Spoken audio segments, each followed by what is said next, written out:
You're watching the Chaos Protocol on Transplanar RPG, an all-transgender, people of color-led dark fantasy TTRPG show set in an original non-colonial, anti-Orientalist multiverse. If you like what you see, please consider pledging to our Patreon to support the show and get access to a patron-only after-show, early podcast episodes, GM notes, character sheets, and even the chance for your tabletop OC to cameo in our series. Thank you so much for watching, and enjoy. The Chaos Protocol is a dark fantasy series that may contain content that is triggering for some viewers. Content warnings for this episode include fire, immolation, blood, fantasy violence, nightmares, visions, complex and complicated relationships, body horror, flirting, romance, kissing, death of loved ones, grief, and references to child death. Arc 1, Episode 27. Mentor Help Me. From Self-Eulogy of a Martyr by Connie Chong.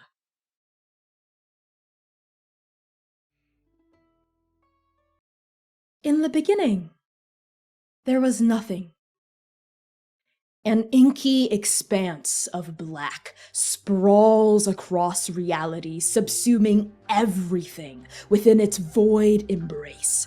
There is no light, no life, no movement, no sound, no air, no heat, no love, no cold. There is only oblivion. In the beginning, there was everything.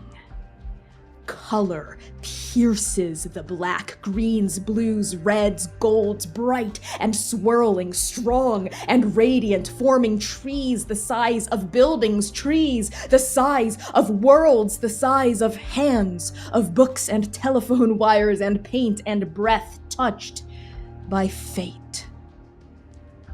In the beginning, there was magic.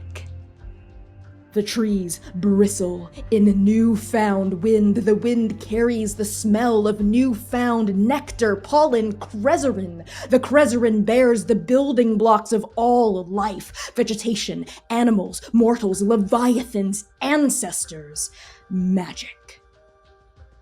In the end, there was chaos. Fire. Red as blood, red as an X, engulfs this sea of trees. The story has 3 voices. As the flames erupt, 3 columns of ignition come into focus. The voices have infinite sound. Within these columns, we see flickering forms. First, the 3 precepts: fate, whole and golden, a parhelion of light, uneclipsed, face framed by short, dark locks, magic, every color at once, his hair bleeding into his clothes, oblivion, the most beautiful face that's ever been birthed from perfect darkness. Then, the 3 scions, Abasi, proud and dependable, the strength of her father left to bloom, Suhyon, waifish and brilliant, the lessons of their father persisting after death, Amerjin, determined and brave, the heart of their mother imprinted upon her own, and finally, the forms ensconced in flame change to 3 faces most familiar. Xainan Esh, eyes clouded with grief, bent over, cradling a figure already turned to dust. Lumièra, young and old, all at once torn between time, 1 foot in a past she can never recover, and you, Seir, staring back at yourself, your eyes as red as blood. The path of love is smoke and thorn. You watch as Xainan's silhouette flickers and transforms back into Amerjin. Lumièra's silhouette flickers and transforms into Sing. You remain. The 3 of you are ablaze. The fire consumes your body, your mind, your soul. The path of hate is all reborn. As the fire climbs higher and higher, you watch as Sing, ablaze, chooses to embrace Amerjin. The fire leaps from the Scion's shoulders to the Chosen One, and your sister burns and burns and burns until nothing is left but ash. No! From beginning, the end. From end, beginning. You will know the burning path when you see it, Chosen. You will know her end. Seir, you are not the only person witnessing your nightmare, your omen of what is to come and what shall certainly pass. A pair of eyes floats in the ash that flickers past your fire-swallowed form. You do not see these eyes, but they see you. They are washed out, pale, watery, old. They belong to the Baron. In the waking world, the Baron stands astride his ship, gazing up at the scions of the Wild Sea and 3/4 of Strike Team Nova. His thin, wrinkled mouth is pulled into a humorless smile, and his pale skin blends in with the fluttering ash left in the wake of the Leviathan. Strike Team Nova. No need to look alarmed. Our goals are aligned. We all seek to achieve what's best for the Wild Sea. The Verdant Sea is in a dire state. I am here to help set things right. Nova and Scions, how do you respond? Amerjin just looks at the Baron and looks at the Strike Team Nova, apparently, and says, interesting. Most interesting. How do you know our names? I hold up a finger at the Baron. I'm more curious why I don't.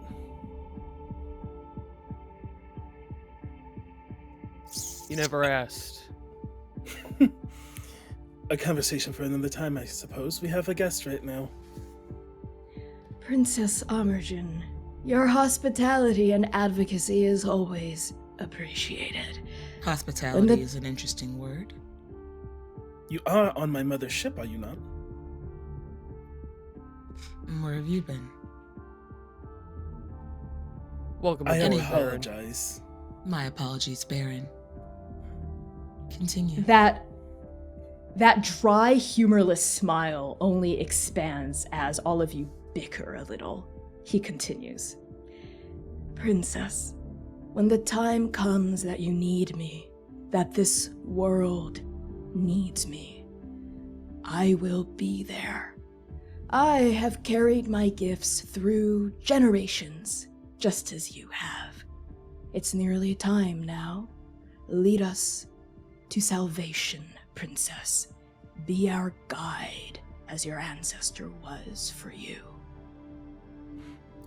Of course, my friend. You, at least, I know where I stand. Shall I come aboard, or follow behind on my sailing ship? Bring your ship along, just in case. And I look at Nova, just in case.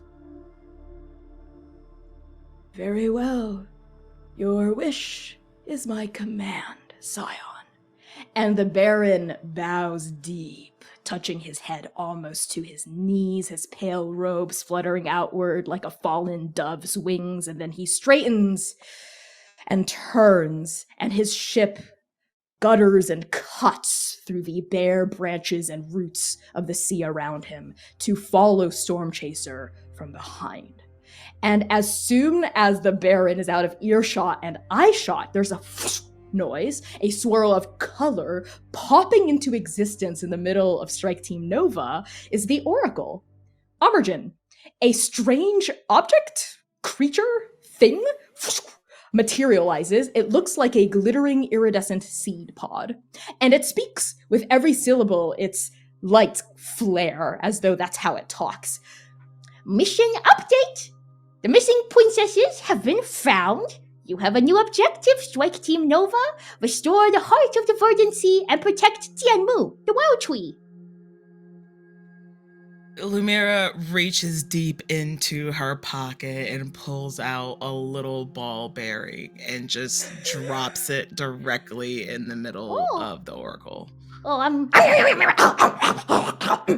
Thank you, Lumièra. Next time, try to eat it with a little more tact. No! Of company. And the oracle vanishes. Suhyun leans into you, Amerjin, leaning down. Well, so much for keeping the fact that we're heading toward the World Tree a secret. I didn't tell that thing. Yes, I have many questions about these people traveling with us. See what you can find out, Suhyun. Ah, sending me to scout amongst the people for whom I once scouted. Is this what it is called when you are a triple agent?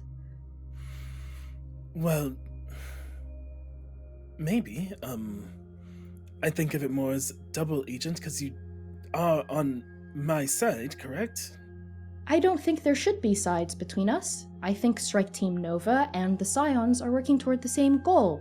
The Baron insists that he's working toward the same goal as the two of us, but against that, I disagree. I like Lumièra and Xainan and Seir and Sing. I think they are trustworthy, and I think the sooner that you come to that conclusion as well, Amerjin, the better off all of us will be. Perhaps, but I don't like things being kept from me. And in the last hour, supposedly, 5 people who now all claim to want to help me have been keeping something. To be fair, you have also been keeping things from them and from us. But I digress. And Abasi, as soon as the Baron kind of vanishes into the mists beyond, lets out a I can go man the steering wheel and get Storm Chaser up and running again. We should probably get going. Any talk that we should talk should happen while the ship's moving. Of course. And I'm keeping my eye on you two in particular. And Abasi looks between Amerjin and Lumièra. Play nice. No. Damn it. Yeah. And Abasi promises. Double damn it. And Abasi turns and goes off toward the wheel. And on that, Storm Chaser continues eastward. Time passes. Afternoon turns to evening. The overcast sky dims. A chill, bloodless light settles over the churning roots and bare branches of the old-growth wood from the twin moons above. Storm Chaser hauls its voltaic runners over desperate climbs and sudden choppy drops, Abasi's steady hand on the wheel guiding the ship as best she can. We pan down through the floorboards, past a gap of broadwood and spiderwebs and dusty copper wiring, to find the engine room. The Leviathan's heart beats in powerful, convulsive movements, filling this chamber with organic heat. Upon a table, we find an unconscious but alive Seir. Lumièra, you bustle about this engine room, tending to your teammate / friend / maybe could have been something, but not right now. How are you treating Seir's condition? Seir's condition is the utmost priority to Lumièra at this point in time. All pretenses, all facades, fronts that she carries while she is in this engine room are completely dropped, and it is nothing but pure concern, fear, and something else, but she's not really wanting to touch on it right now. It's complete just... If you imagine a surgeon that just got a patient that finds out that it is someone that they care about. That is Lumièra at this moment. She is tending to his vitals every hour. She's coming in, checking his breathing, making sure that their heart is still beating, that they're not needing anything, that they're not showing any signs of pain. It is what she has been called to do, but it is pressed with this urgency behind it, that she can't really put her finger on the reasoning as to why. She assumes it's just because this is her teammate and we can't get this happening. We can't get this project done without it. That's her right now. If you say so, Lumièra. As you continue taking care of Seir, you notice something odd. Despite falling like a comet through the deck of Storm Chaser, Seir is unharmed. No, not even unharmed. He's actively being healed by something, and it's not you. Old wounds from the Raya look like they've been seared shut, and the strength humming behind Seir's soul feels more lively than even before they fell. They're unconscious, but not wounded. Seir, you may clear all of your tracks. Okay. You don't say that and then tell them to clear their fucking tracks right after something like that, Connie. I am the God King of this campaign. I do what I want. As you come to this conclusion, Lumièra, your eyes falling on that uncanny serpent tattoo, you sense someone approaching the closed, reinforced doors of the engine room. Amergen, how do you announce your arrival? You hear Armagen singing. She's singing about like ghosts and ancestors or something. And I think she doesn't announce. She just like is walking and like singing and humming a tune of some kind. I think when I am like right outside the door, I'm just like, I'm coming in. I think Lumièra was, right as you said that, kind of like had her hand interlaced between Seir's and was like rubbing across the top of his knuckles. And then as soon as you say, I'm coming in, she drops his hand and stands up and starts to like go about the room in Lumièra fashion. Is the only way I could describe it as. I'm not interrupting. Still unconscious, correct? As of right now, yes. And from the fall, right? From what I can tell. Okay, I just was making sure it wasn't from you. How do you know this is down here? What do you mean, how do I know? Did you miss the part where it was my mother's ship? Have you been paying attention? Fair enough.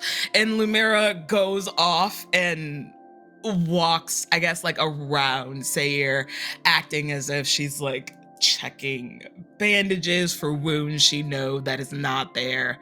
And like pushes his hair back off of his forehead. Is he gonna be okay? From what I can tell so far, yes. He's unconscious, but still alive. It doesn't look like he's taken. And she like makes a show of like lifting up his arm as if a doctor would to like look underneath it. Doesn't look like he's taken any damage really by the fall or anything else of the fact. Can I help you? Well, I mean, I was coming down here to have a chat, but you're here, so I can have a chat with you instead, I guess.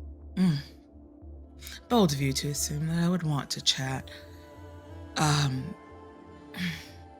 And Lumièra immediately goes back to just, there's some things on the side of the table that she starts grinding into a poultice, like herbs, in that case, and trying to put it into a jar.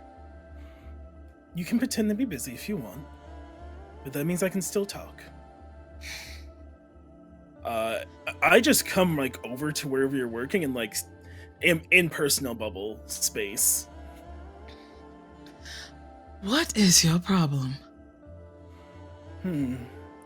Well, I showed up at my mother's ship to help save people who were on my mother's ship, and within 20 minutes of meeting them, they said that I was foolish, selfish, and didn't know what was going on. Well, aren't we making things about ourselves, Princess? No one said anything of the like. What we said was the company you were keeping at the time was questionable at best. Perhaps you didn't say it, but you thought it rather loudly. I did not say it. So therefore, any inference that you make on me and my team were there of your own machinations, correct? Well, I mean, I am the princess in the heart of the Wild Sea, so I have a lot of machinations to worry about. I understand you don't like the Baron or Igni, but I find it hard to believe you can't think that there can be more than one side to a person.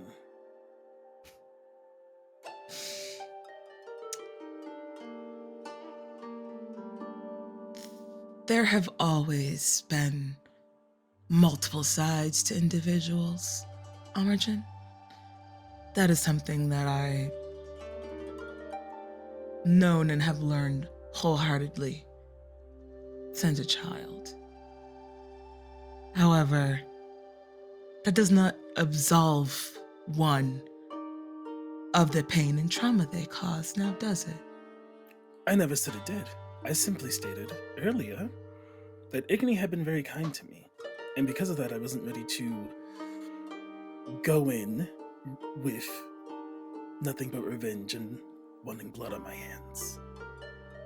You seem to think that wasn't the right option, which is fair. You can have your own opinion, but I don't understand why we can't try to figure out what the fuck is going on. We can always try to figure out what is going on, Princess. That's not the problem. What the problem is that it happened. And how can we go about making sure that it doesn't happen again? There are many ways to do that don't involve hurting anybody. I think it's too late for that now, is it? You could be right, but my mother taught me it's always best to explore all options before turning to violence. We being the Scions, very dangerous people, if that is the option we pick. We have to be sure. And if I'm not sure, then that's not what I'm going to do. But I'll give an example. I don't know what you're up to. You're a strike team called Nova. You have a glowing sea pod that gives you mission updates. I don't know what that's about, but until I do, I'm not going to jump to any conclusions that you mean me any harm. I'm sure that's something you appreciate. Lumièra rolls that over in her mouth a bit, because fair. That's accurate.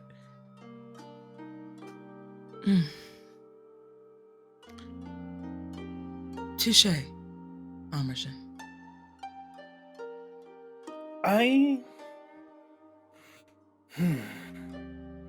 Abasi asked me to do something, and because of that, I will.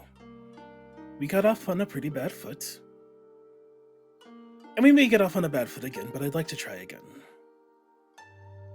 So it's Abasi that triggered this olive branch. Yes. Not your own machinations.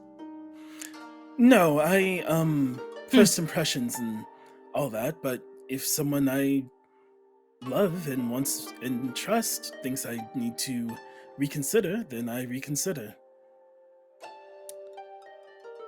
And Lumièra steps back after that, splits her focus between the unconscious Seir and looking out towards the door. To who? Maybe it's not obvious, but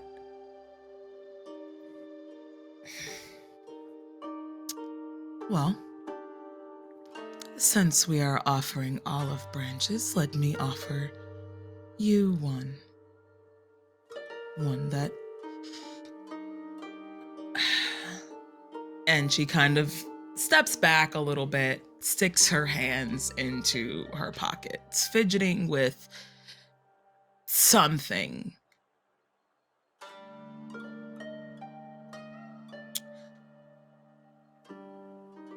I will admit, maybe I am a bit one-tracked when it comes to things that I feel that need to be done. However, you talk about the bigger picture as if it means more than the individuals in which it so affects. And she reaches up and like kind of scratches the middle of her hair. Her hair, which already seemed kind of wild, is made even bigger by this gesture. My home was destroyed. There is nothing. But it started with a garden. I remember big, beautiful trees and glimmering lakes.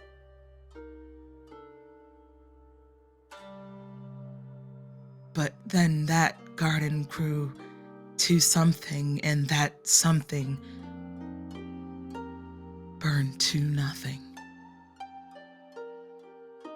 So,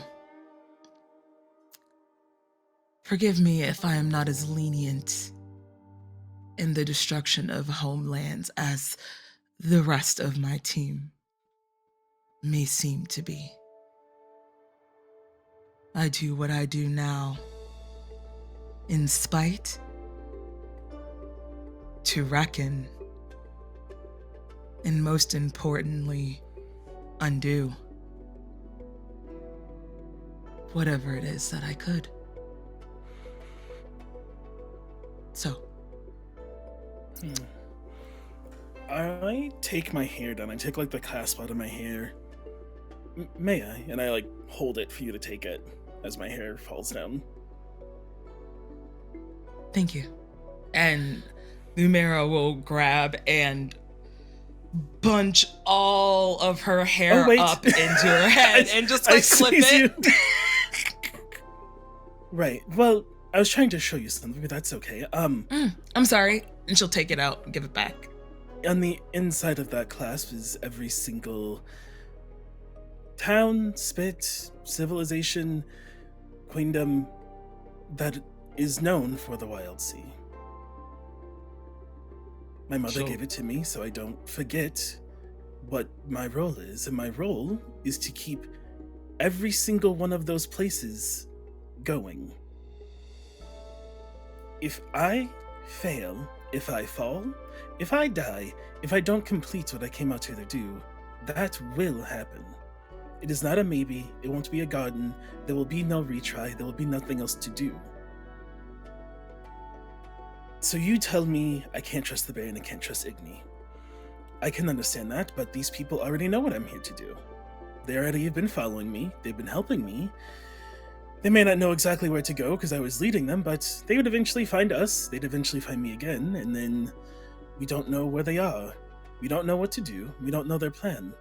If the Baron is right behind our ship, one of us at all times will know where he is. There's no surprise attack. There's no assassination. There's no suddenly boat being destroyed. He's right there, and I point towards, like, where the Baron's ship would be outside of our boat. I am sorry that happened to you. But I have to be pragmatic and make sure it doesn't happen here, too. And the only way I can do that is to do what I need to do. And anyone that gets in the way of that is a threat to me. And I look at Seir. Lumièra will sidestep that and step in between your gaze of Seir, so you are staring directly at her. But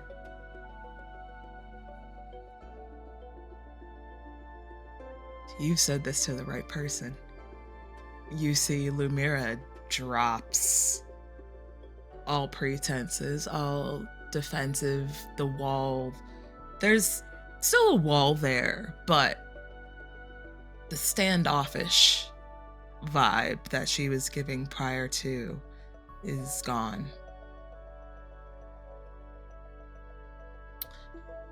Well, we all know the sacrifices that are made for knowledge and change. That we can agree on. That we can. You can keep that. You can keep it. I have another one. It's beautiful. Thank you. Get us off on a better foot, I suppose, but... May I say something rather frank? Please. Now I'm intrigued. The way you look at this one, and you said their sibling above deck, is there something going on? Lumièra's smugness goes from like, to eyes just Is there, like, wide as history? saucers. Did you date one and now you're dating the other, or... I mean, they're unconscious. He's unconscious, you said. We're friends. Like me and the boss, your nemesis.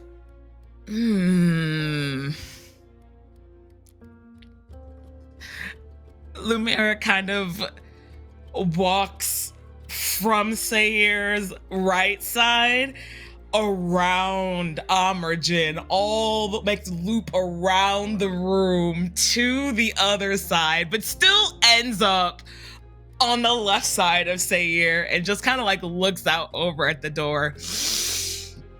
Am I right then?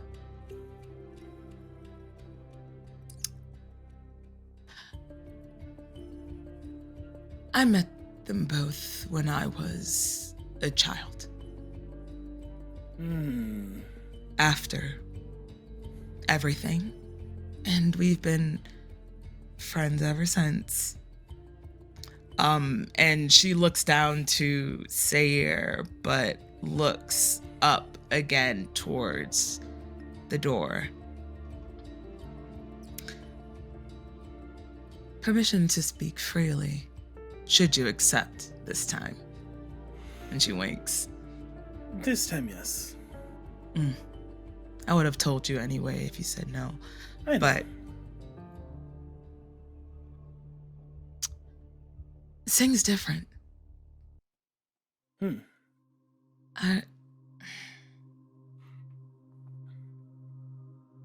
I felt lost and not seen for a while. Sing always saw me. And I saw her. I'll give you some advice. Really? Yeah. Well, one, you should speak your mind. 2, I hope that Sing is not as emotionally constipated as my nemesis. I think that might be me. Well, then, if you say something, it sounds like things will get going then. That's a lot. Imogen, we work together. That... I don't know if you noticed, me and Abasi are fated to help save the world together. And y'all are the worst kept secret in all of the no. loyalty. I told Abasi that I loved her when we were like 16 years old. And she still acts like this. I said emotionally constipated. Fate save her. I'm sorry? I'm sorry. It's something I say amongst my friends. An inside joke. You... And Imogen kind of stops and has been caught in a moment. Wait. You said something earlier. Your home was destroyed? Where did you live? My mother didn't tell me about any place being sent to ruin. I genuinely don't remember. Well, I was so young. Well, and if you allow, Imogen takes your hands. Yeah, that's fine. When we are done here, wherever it was, I'll make it my top priority to make sure it's rebuilt, just as you remember it.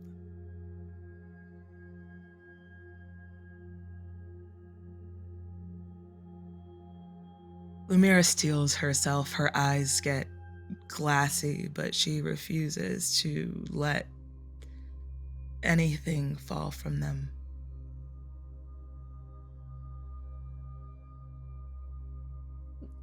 Thank you. Of course. But I meant what I said. Don't be stubborn about Sing.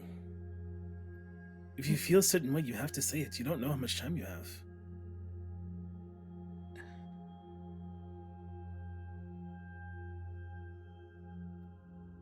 You know what? You're right. I know. Life is only the time that we have and are aware of.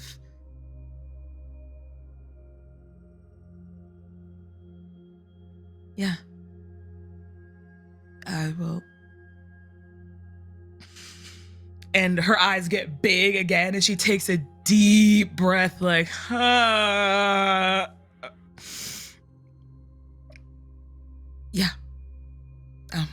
Well, I have to check on them, excuse me. And she'll go beeline back over to Seir, just again, checking vitals, pulses, anything but anything that's been happening at this point in time. Just I need a distraction. Imogen takes the polite "I'm done talking now" and literally goes over to wherever the closest wall to get to the heart is, and you hear her start talking to the wall. If you're are you physically inside the engine room? If you're there, then it's right there in front of you. There's no wall. It's just a massive exposed heart. Yeah. I go over. I'm talking to the heart as if I'm talking to a friend. Yeah. Wait, I need something. I need to roll something. I need some type of. I need a perception check. Something. Let me get a. Can I get an extra large? Let me get a sharps roll with a hot study. How about this, Lumièra? As your hands are going over Seir and you're trying to distract yourself, and you sense movement and you hear whispers of Imogen communing with this heart, talking to it, you pan your eyes over, you see her talking, and with every thrum of the beating of this Leviathan's vital organ, instead of hearing what Imogen's saying, you just hear one name repeated in your head, the name that dropped from Amergen's lips, the name that's been in your head since the banquet, since you met her, since before you were born. Sing. Sing. Sing. You have to go, Lumièra. This feels right. You have to go to her. What do? Lumièra will place Seir's hand that she was holding back across his chest and pat it gently one more time, making sure that they're okay. Excuse me, she will say, like, over her shoulder to Amergen and make a beeline outside to go find Sing. As Lumièra bolts out of the engine room, Seir, you begin to stir in earnest. And as Lumièra rushes out of this room, every step propelled by a feeling you can't contain, we pan up the stairs, across Storm Chaser, and hold on Xainan. Xainan, where on this ship do we find you and Sing, and what are the two of you doing?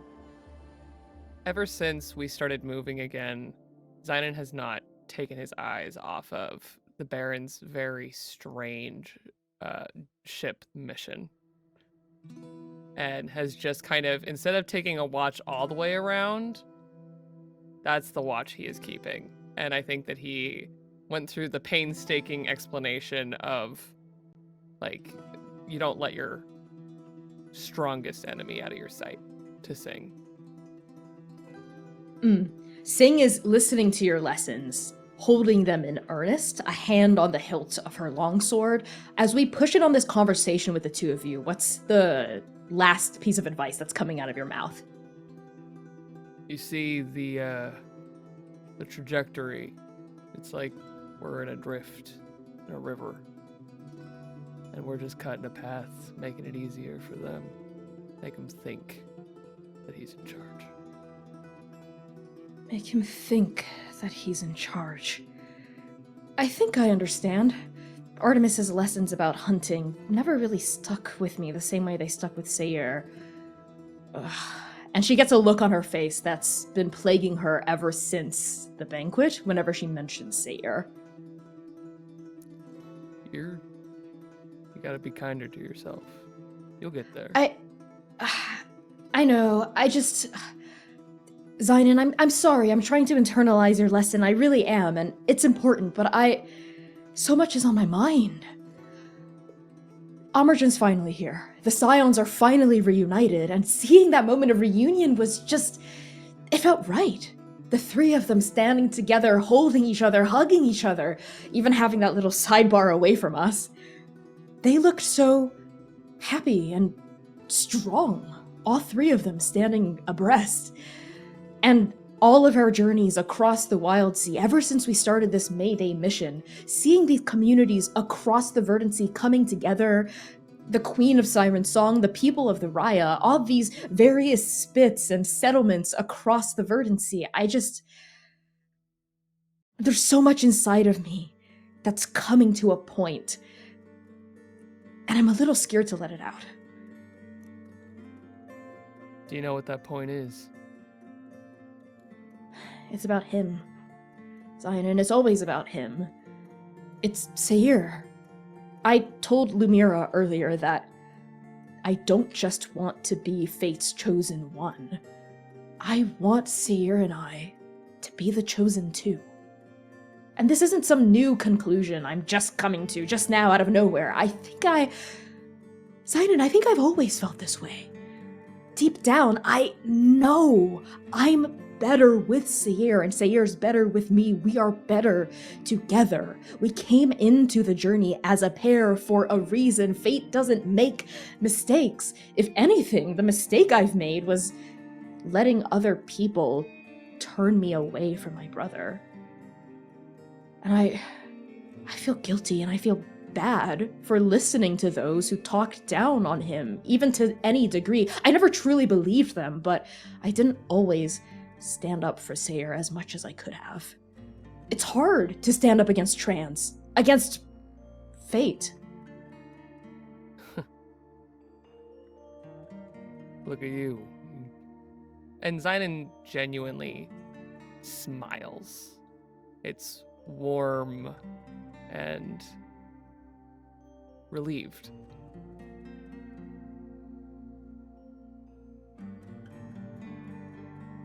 You don't even need my advice. That is very wise of you. And you just knew. I'm proud of you, kiddo.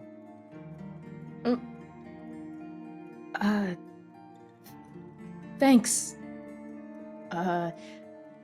Dado? A very tentative, shy expression comes over Sing's face, an expression you've never seen before. She's always so confident, so buoyant, and even when she makes jokes, it's with this kind of self-assuredness. But this is the first time Sing has ever referred to you as a dad in any way, shape, or form, and you see a kind of tentative shyness on her face, a desire to claim that kind of love between the two of you. And you know in this moment that she's trying to step into the courage of being able to claim that kind of connection between you. And Xainan, at first he laughs, very light, and then it stops, like someone slammed on the brakes. And the word rolls around in his head like a marble circling a drain. And he can feel that centrifugal force begin to tighten and tighten and tighten inside of him. And then he thinks about why he said what he said. That pride. He meant it. And a crack forms. The motion stops. And he feels like tectonic plates moving.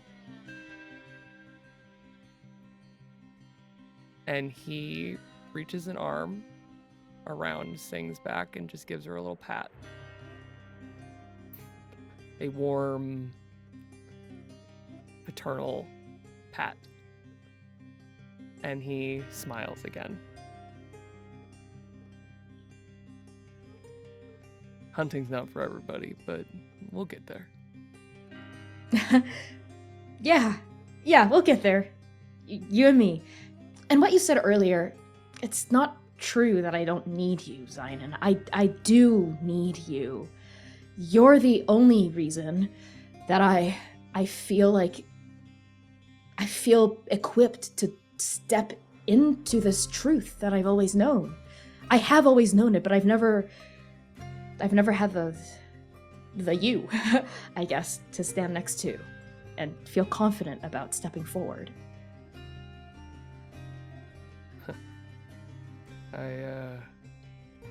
That means a lot. Coming from you, not just because you're the chosen one. When Artemis paired us together, I thought they were just trying to antagonize me a little. But I think they were right. I've never been a mentor like this before. And I thought I was out of my depth. But you've made it really easy. Thanks, Xainan. I also find that hard to believe. I mean, you are what people think of when they say LSSG. You know, like the mentor, the spokesperson for that group. Yeah, but it's different when you're actually out. When you're in the field. I'm an agent on the strike team because this is what I care about. Action. It's always been much clearer to me. Yeah. Me too. And I think I know what I want now with Seir.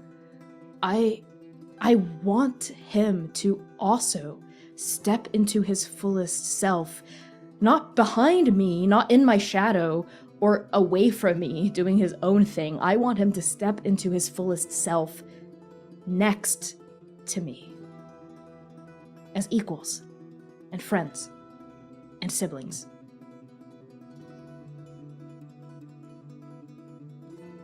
I hope, for everyone's sake, that you get to do that happily. Thanks, Xainan.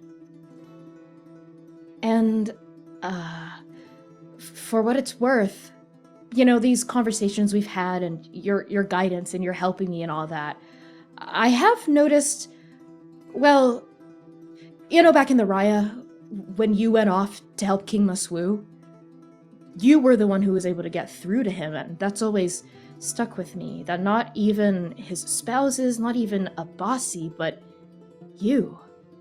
Xainan, there is something really special about you too, the way you're able to get through to people by showing who you really are. And I feel really honored that I've gotten to see even a little bit of that. That, heaviness that you carry. But I do see the action you take. I see that you fight for Nova. I see that you fight for me, for Lumièra, for Seir, for Trans. And I hope that you're able to say what you need to say to the people that you love too. That,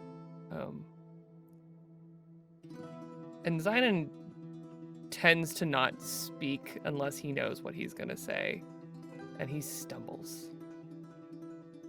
And he looks out, not really looking at the ship this time, just to catch himself, because he feels suddenly like he's falling thousands of feet.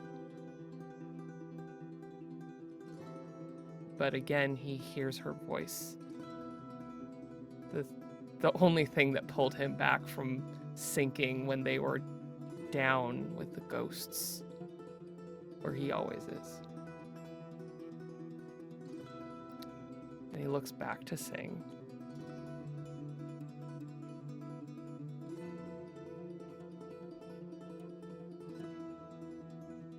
Maswu,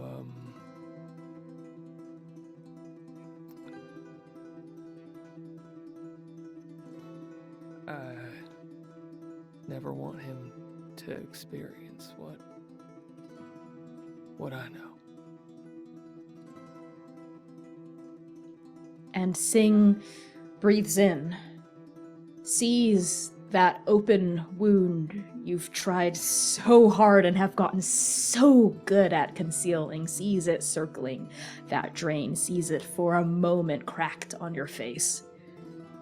When she exhales, her breath is gentle and soft. That's very kind of you, Xainan. And I also know that, try as we might, when fate's will comes to pass, fate's will comes to pass. And sometimes people leave us. That's just a part of the journey. But that burden, that heaviness, I think is perhaps easier to carry when it's shared.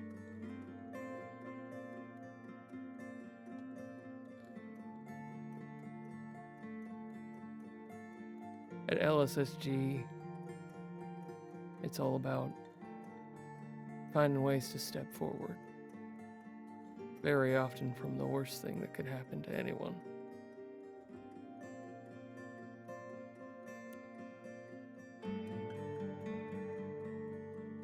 I was barely alive when I came to Trans.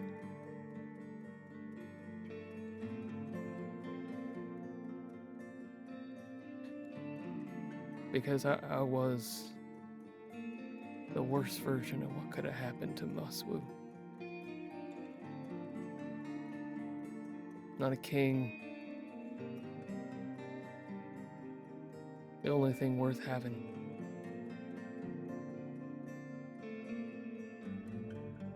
Not taken by fate or time.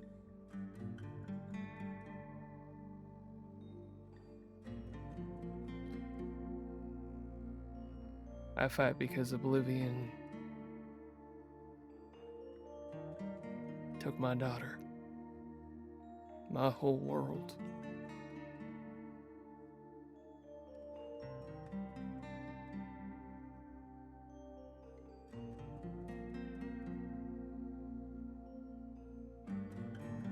And Xainan crumbles apart. All the cracks, the scars that hold him together. And he leans against the railing and runs his hand over his face, smearing the green marks that he wears every day.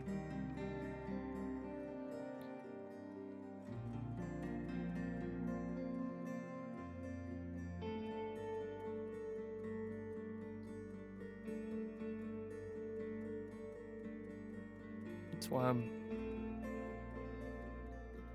grateful to work with you, Sing. Change. Sing is looking at you with wide pink eyes. You've never revealed this to her. You've only revealed this to a select few, fewer people than the fingers on your left hand. Sing blinks, her eyes filling with tears. She reaches out and places a hand on your back, the same place where you patted her, reassuringly. Xainan, I had no idea. I hope that her memory is a blessing. Doxa. Doxa. Her name. And hearing Sing say it, feeling her hand on his back, Xainan just finally lets out a very heavy, silent sob. Relief.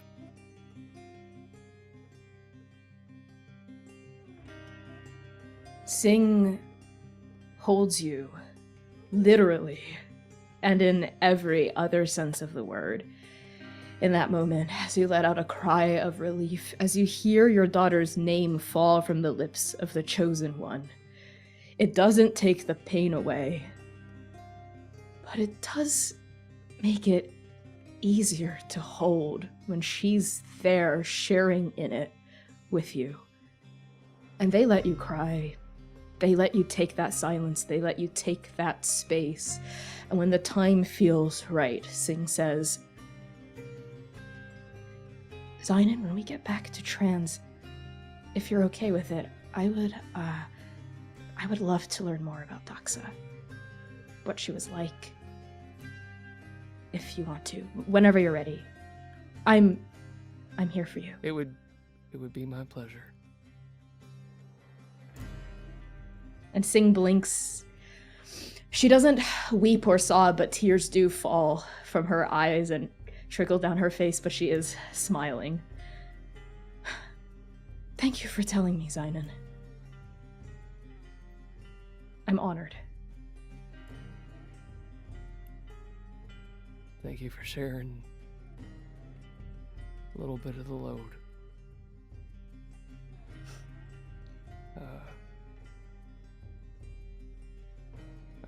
I don't talk about her because it's like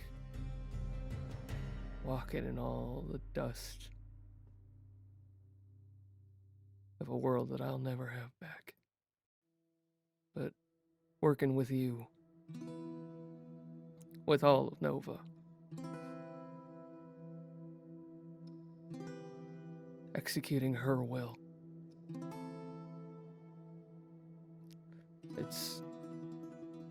it helps. Good.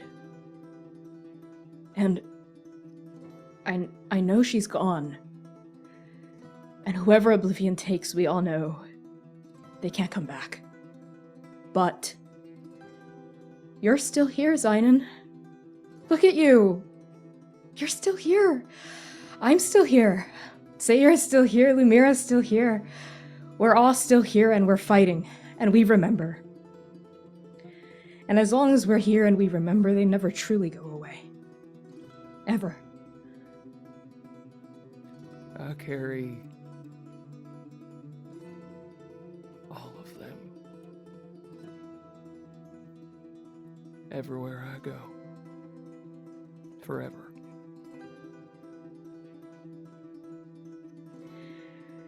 And I would be honored to carry them with you one day.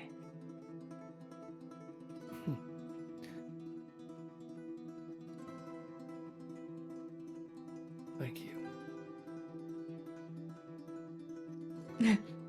And she quickly wipes at the tears going down her cheeks. Whew. Well, wow. I think, Xainan, I think I have to talk to my brother. This is it. We're going to be at the World Tree in Precepts knows how short of a time, and I have to talk to Seir. I have to talk to Lumièra. Don't let time get away from you. Get out of here. Right, yeah. Be right back, Pops. And she gives a smile, sheaths the, All right, Sprout. sheaths the last of her long sword, turns, and with that cape-like, beautiful white mane, dashes across the deck toward the engine room. I think And go ahead. as she leaves, if I may, one of her cherry blossoms flows behind her, and Xainan just scoops it up, and for all of the tears and the disheveled state that he's now in, he holds it and smiles very fondly. As your fingers go over that soft, fragrant, fated cherry blossom petal, we pan back below the broadwood slats to find the engine room.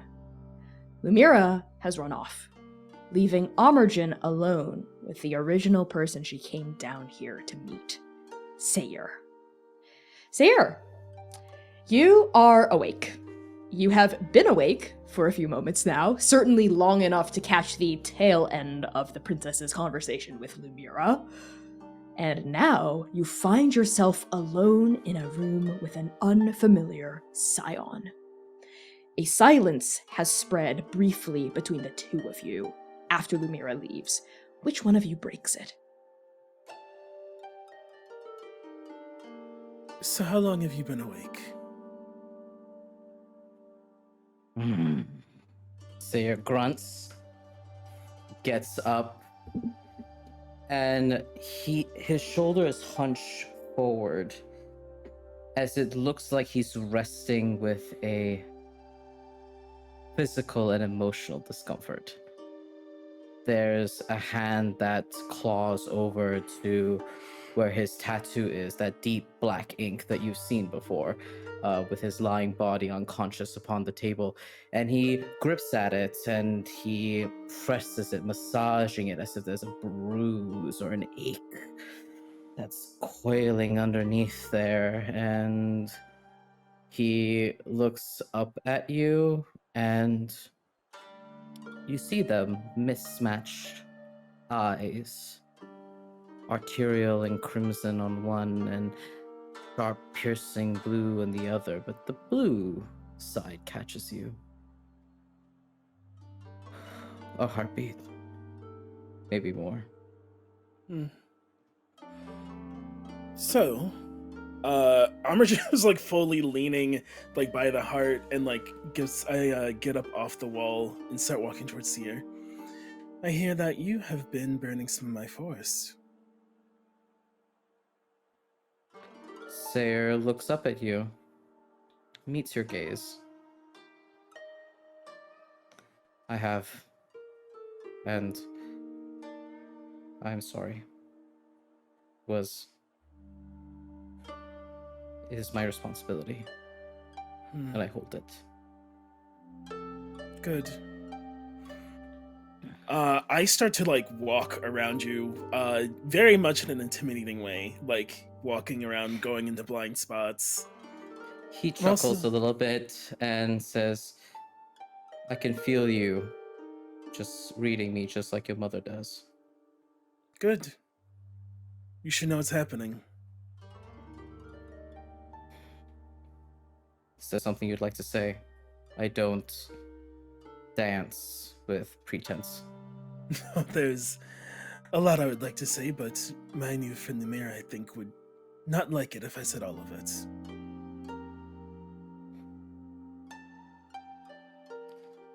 You can say it. I'm told you have an explosive power you can't control, but you are, what was the words? Getting a hang of it. I like to think so. Where's this going? Well, this is going here. If you do anything to hurt me, the Scions, the Wild Sea, or our final destination, I will make sure you're no longer a problem myself.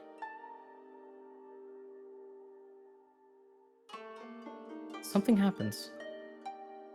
The crimson arterial eye, the one that as you look at it more, looks like blood has risen to the surface of his iris, dissipates like blood being seeped away from a wound. And you see blue emerge once again. And you see the mismatched eyes for a moment, for a few heartbeats, dissipate. And you see his actual eyes. And Seir looks at you, Armagin, your full self, and cocks his head curiously. Fire is dangerous. Fire is doom, violent. But so are Leviathans.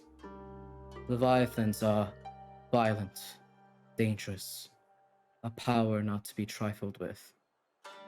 I wonder, Princess, if people know what you actually are, if they would look at you the same way they look at me.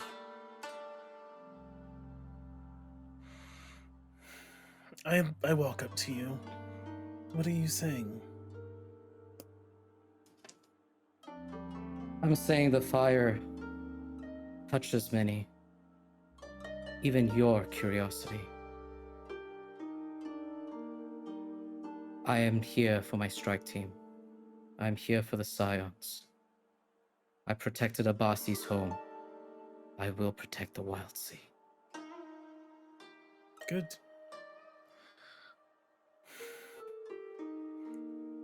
And Seir, This- in that moment, as you look at Amerjin dropping that half-veiled threat, that half-done implication, you feel something curl up the side of your neck.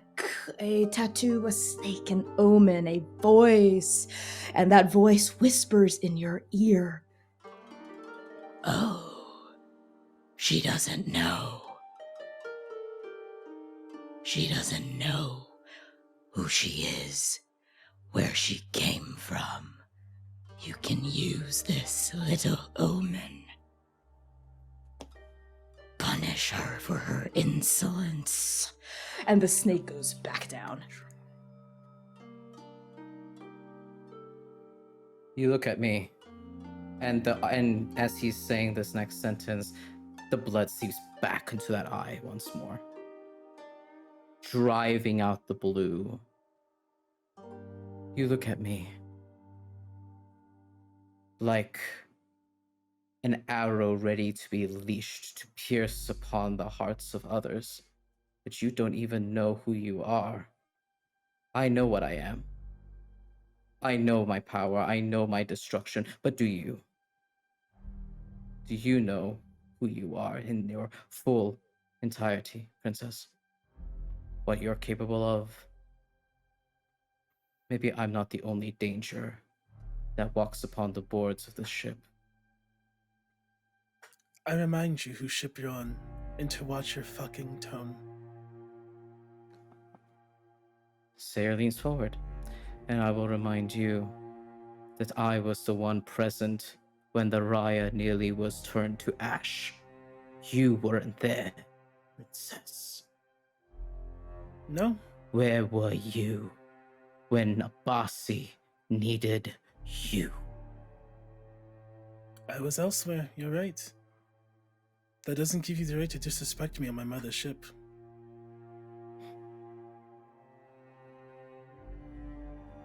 Seir looks at the Leviathan heart beating. Perhaps.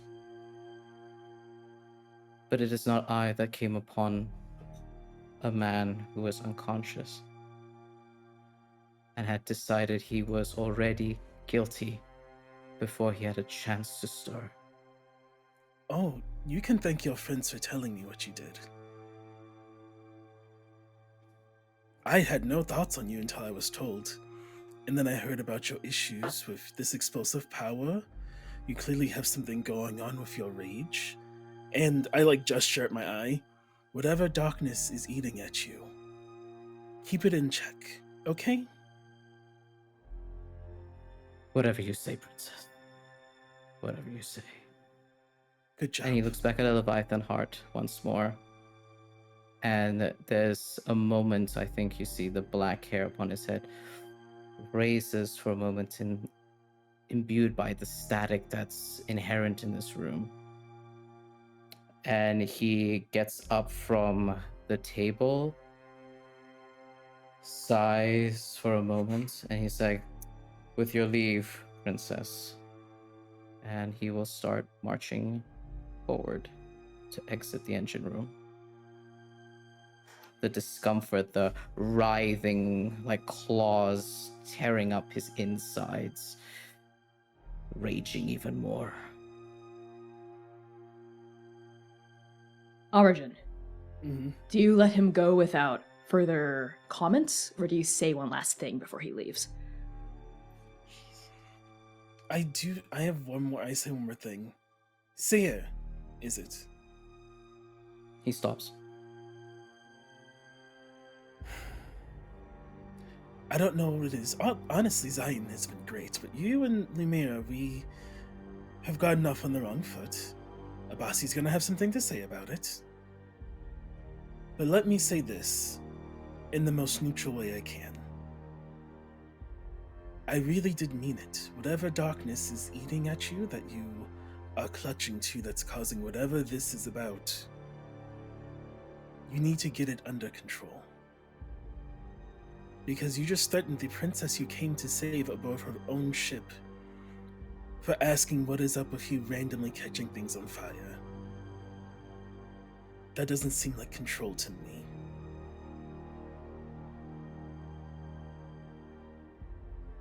There's Thank something you. there's something that softens in his shoulders when you say her name. Lumièra's.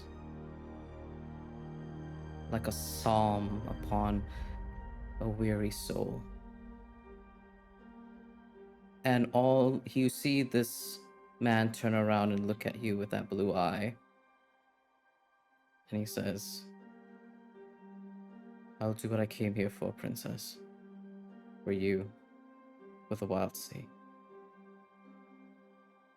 For the ones I love." As you were, then.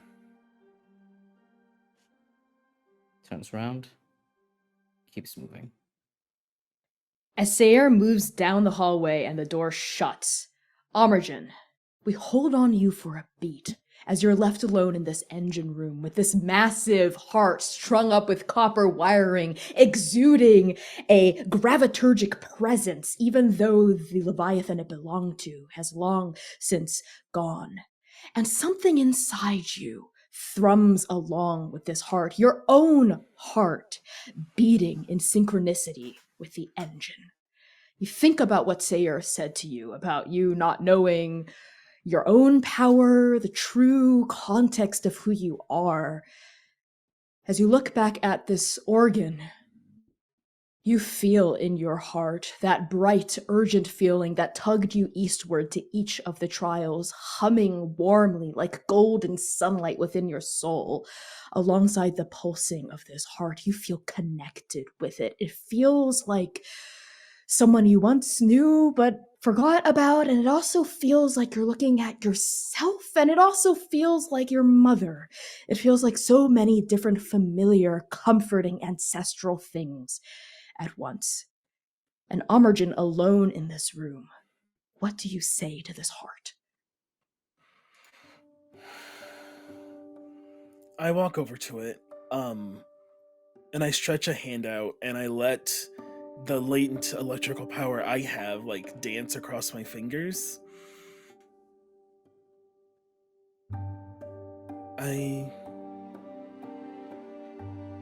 Sister, I'm very confused. And you feel that electricity shoot out from the heart, like a spark of it jolts out like a hand reaching out to interweave its fingers with yours in a comforting gesture. And as the electricity spiderwebs and tickles its way up your left hand and down into your heart, you feel that beat with the jolting of the engine. And you see a flash of storm. You hear just a brief memory of a gale and rain pounding against thrashing emerald leaves, the smell of ozone and lightning. And when you open your eyes again, you're back in this engine room, grounded. And you know there is much your mother has not told you about who you are and where you truly came from. Amergen first says thank you to the heart. I always called you sister as a term of endearment. I apologize. I have to find a bossy.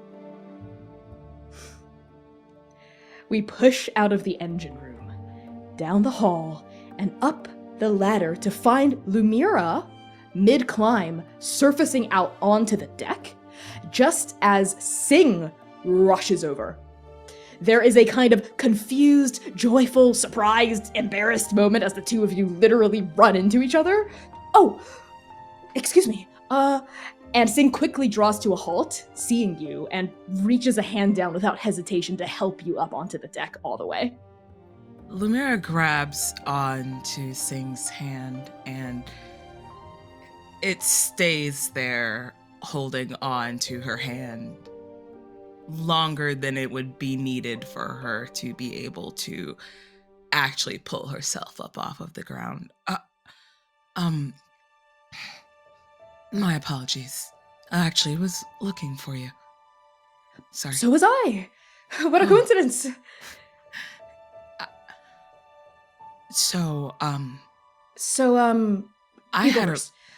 I had a very interesting conversation,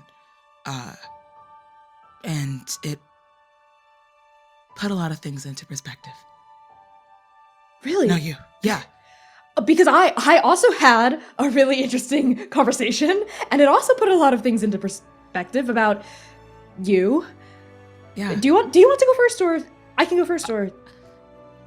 And Lumièra stands there stock still for a second. Her palms again are clammy, and she's trying to find words and clamor before she finally just goes, forget it, and will wrap Sing in her arms and kiss her.